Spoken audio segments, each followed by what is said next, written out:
요한복음 7장 10절부터 24절 다 함께 봉독하겠습니다. 그 형제들이 명절에 올라간 후에 자기도 올라가시되 나타내지 않고 은밀히 가시니라.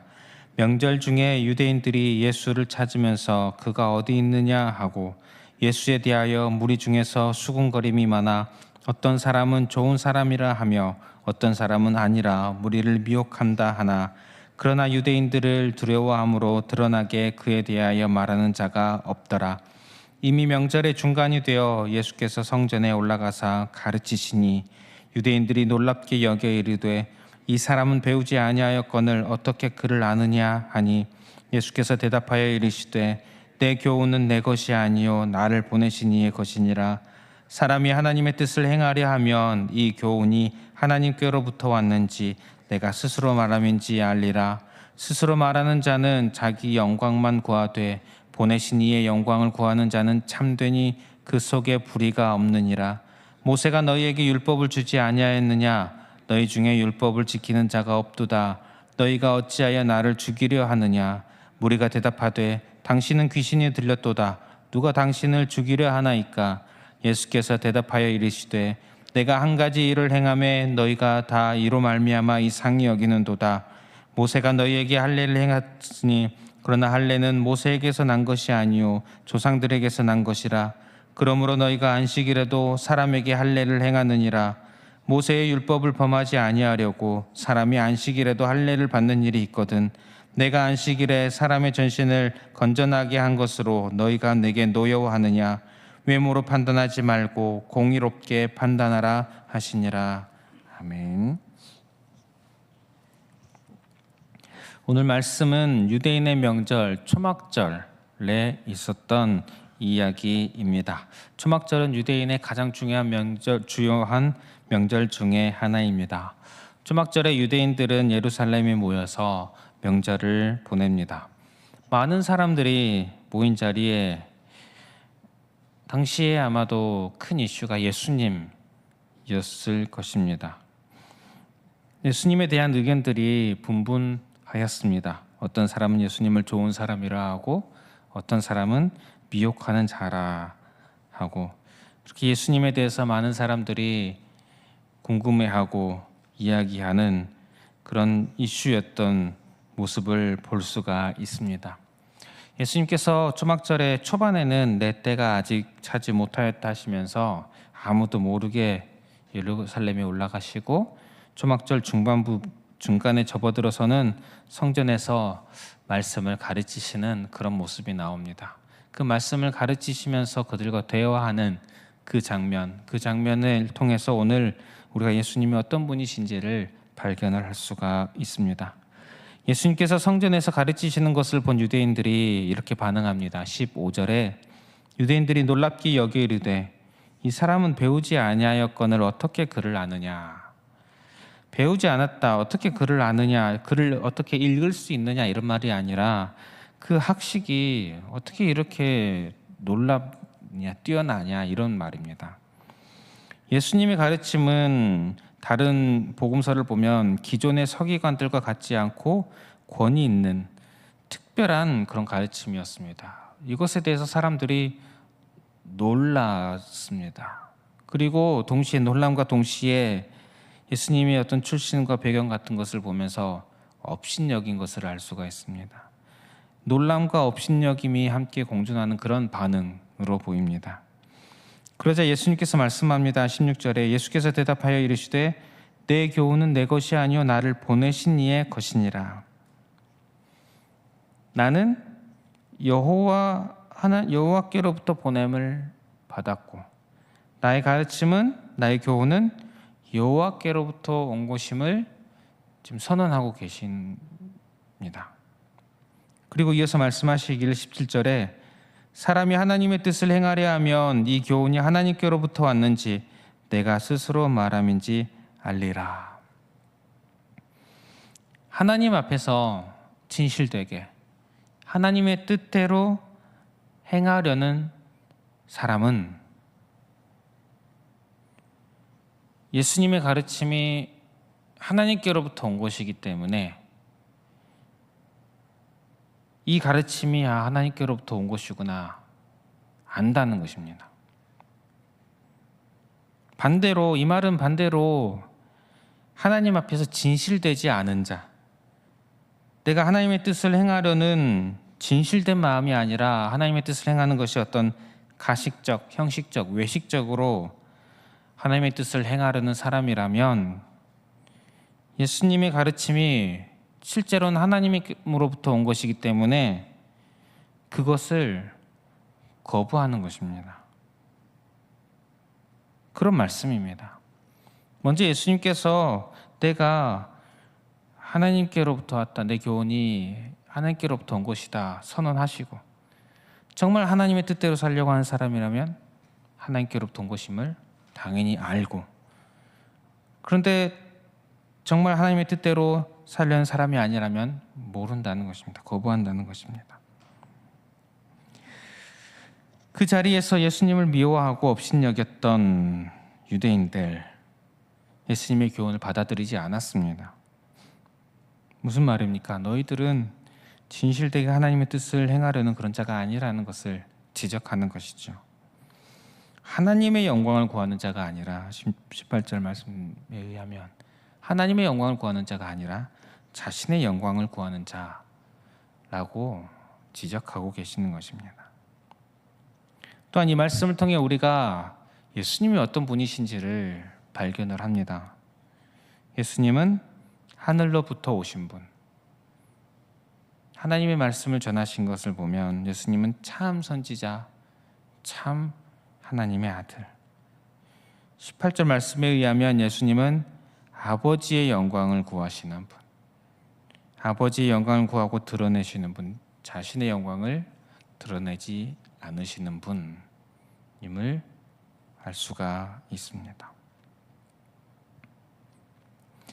예수님을 거부하고 업신여긴 사람들 입장에서는 예수님이 참 교만해 보였을 것입니다. 감히 하나님께로부터 보냄을 받았다고 얘기하고 하나님의 말씀을 전한다고 얘기하고 교만해 보이지 않겠습니까? 반면 예수님을 알고 예수님을 믿는 자들에게는 예수님이 얼마나 겸손하게 보이는, 너무나도 겸손해 보이는 이런 말씀입니다. 하나님의 본체께서 온전한 인간으로 낮아지고 온전한 인간이 되시려고 온전히 하나님께 순종하십니다. 예수님께서, 당신께서 말씀하실 수 있습니다. 하나님이십니다. 하나님의 본체입니다. 당신의 영광을 드러내실 수 있습니다. 하나님의 본체이십니다. 하지만 그렇지 아니하십니다. 온전히 인간이 되시려 낮아지고 아버지의 말씀을 전하고 아버지의 영광만 드러내십니다. 왜냐하면 우리를 구원하시기 위해서죠. 온전한 인간으로 오셔서 우리 모든 죄를 감당하기 위해서지요. 그렇게 우리를 사랑하신 예수님의 모습이 이런 겸손한 모습으로 하나님의 영광만 드러내는 모습으로 나타나고 있습니다. 오늘 우리가 예수님을 다시 한번 기억했으면 좋겠습니다. 또한 예수님은 계속해서 말씀하십니다. 19절에 모세가 너희에게 율법을 주지 아니하였느냐? 너희 중에 율법을 지키는 자가 없도다. 너희가 어찌하여 나를 죽이려 하느냐? 두 가지를 지적하고 있습니다. 너희 중에 율법을 지키는 자가 없다. 그리고 너희는 나를 죽이려 한다. 지금 이 사람들은 율법을 지키러 왔습니다. 초막절. 그런데 너희들은 율법을 지키지 않는다. 나를 죽이려고 한다. 그러자 20절에 무리가 대답하되 당신은 귀신이 들렸도다. 누가 당신을 죽이려 하나이까? 누가 너를 죽이려 하느냐? 넌 제정신이 아니구나. 이런 식의 표현이죠.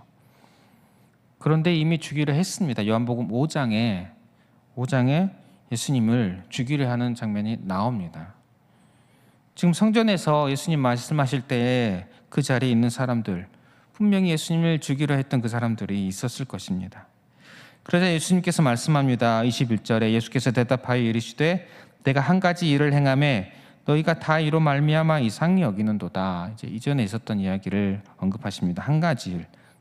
그것에 대해서 22절에 모세가 너희에게 할례를 행했으니 그러나 할례는 모세에게서 난 것이 아니요 조상들에게서 난 것이라. 그러므로 너희가 안식일에도 사람에게 할례를 행하느니라. 안식일과 관련된 일이었습니다. 요한복음 5장에 보면 예수님께서 베데스다에서 38년 동안 움직이지 못한 병자를 고쳐주셨습니다. 그런데 그날이 안식일이었습니다. 유대인들이 이것을 문제 삼습니다. 그래서 병 고침 받은 사람에게 요한복음 5장 10절에 보면은 안식일인데 네가 자리를 들고 가는 것이 옳지 않다라고 말합니다. 그리고 예수님에 대해서는 안식일에 이러한 일을 행하신다 하여 유대인들이 예수를 박해하게 된지라라고 5장 16절에 말하고, 그 뒤에는 5장 16절 그 이후에는 나아가서 예수님을 죽이려 합니다. 안식일과 관련되어서 이런 일이 있었습니다. 이 사건을 언급하고 계십니다. 그래서 23절에 모세의 율법을 범하지 아니하려고 사람이 안식일에도 할례를 받는 일이 있거든 내가 안식일에 사람의 전신을 건전하게 한 것으로 너희가 내게 노여워하느냐. 지금 그 사람들이 모세가 준 율법에 따라 할례를 행하는데 안식일에도 할례를 행합니다. 원래 난지 8일이 되면 할례를 행합니다. 그런데 난지 8일째가 안식일이라면 할례를 행합니다. 모세 율법을 지키기 위한 것이죠. 할례는 몸을 훼손하는 일 아니겠습니까? 그리고 어떤 일을 하는 것입니다. 어떻게든 안식일에 일을 하지 않으려는 사람들이 유대인 아닙니까? 유대의 율법, 유대의 전통 아니겠습니까? 그런데 일을 하는 것입니다. 이 두 가지 면에서 유대인의 안식일 전통과 맞지 않습니다. 할례는 하지 않는 것이 더 맞을 것입니다. 그러나 하나님의 말씀에 순종하기 위하여서 율법을 지키기 위해서 안식일에도 할례를 행하였습니다. 하물며 예수께서 안식일에 사람의 몸을 치유하셨습니다. 예수님은 안식일에 법을 정한 것이 아니라 율법을 온전하게 하시는 분입니다. 율법을 온전하게 하시는 분입니다. 오늘 이 말씀을 통해 우리는 예수님이 어떤 분이신지를 보게 됩니다. 예수님은 율법을 온전하게 하시는 분이시고 또 우리 사람을 온전하게 회복시키는 분이심을 볼 수가 있습니다. 참 하나님이시기 때문입니다. 하지만 사람들은 그 예수님을 거부하였고 결국은 죽였습니다. 몇 달 후에 예수님이 죽이심을 당합니다. 참으로 의롭지 못하고 악하고 어리석은 인간의 모습입니다. 예수님은 마지막 24절에 외모로 판단하지 말고 공의롭게 판단하라 하셨는데 참으로 사람들은 악하고 어리석게도 이 예수님을 받아들이지 못하고 결국 거부하고 죽이게 되는 모습을 봅니다. 그런데 이런 사람들의 악함을 당신을 죽이게 될 것을 예수님이 당연히 아셨지요. 알면서도 죽음의 길을 가신 예수님이십니다. 죽임 당하실 것임에도 불구하고 처음부터 끝까지 사랑하신, 계속해서 그 사랑을 보여주신 분이 우리 예수님이십니다. 이 말씀을 하시는 동안에도 예수님은 알고 계시지요. 죽임 당하실 것을. 저 사람들이 예수님을 거부하고 잡아서 죽일 것을 알고 계시죠. 그럼에도 계속해서 말씀을 하고 계십니다. 얼마나 우리를 사랑하시는지 예수님의 모습을 통해 우리 예수님께서 하신 말씀들 행하신 것을 통해 알 수가 있습니다. 오늘 우리가 이 말씀을 보면서 이 하나님의 본체이신 위대하신 예수님께서 우리를 사랑하셔서 인간의 몸으로 이 땅에 오시고 어떻게든 더욱 인간으로 낮아지시려 하나님의 영광만 드러내고 하나님의 말씀만 전하고 또 율법의 완성이시오 인간을 온전하게 회복시키시는 그런 사역을 하신 이 예수님을 우리가 기억하고 우리를 사랑하신 그 예수님의 그 사랑을 오늘도 기억하는 저와 여러분들 되시기를 축복합니다. 그리고 그 예수님을 향한 사랑 더욱더 커져가는 그런 하루의 삶이 되시기를 축복합니다. 말씀을 기억하면서 기도하실 때에 예수님을 더욱 사랑하는 성도 되게 하소서 이렇게 기도하시고 또 주어진 기도 제목들 가지고 기도하시고 개인의 기도 제목으로 기도하겠습니다.